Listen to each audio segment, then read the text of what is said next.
मुझे। कितनी भी महंगी महंगी जैकेट्स खरीद लो, मगर सुकून फिर भी भाइयों की जैकेट्स और हुडीज में ही मिलता है। शायर कहता है तेरी चाहत के सिवा इस दुनिया में रखा ही क्या है। लगता है शायर ने pizza, burger, shawarma, fries, biryani, chocolates, गोलगप्पे, आइसक्रीम और चॉकलेट केक नहीं खाया।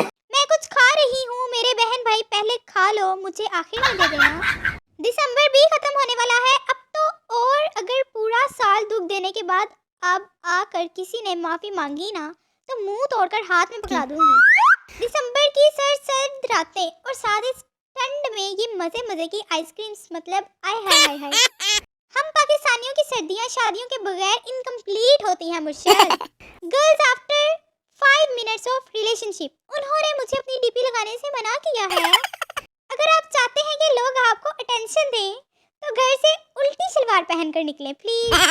जब जब मुझे लगता है मैं मैच्योर हो गई हूँ तब तब मुझे बच्चों के हाथ में पापड़ नजर आ जाते हैं।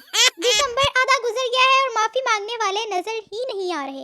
हद होती है वैसे लापरवाही की। जवाब तो मुझे ऐसे ऐसे आते हैं कि लोग कानों को हाथ लगाएं, मगर मसला ये है कि याद लड़ाई खत्म होने के बाद आते हैं यार।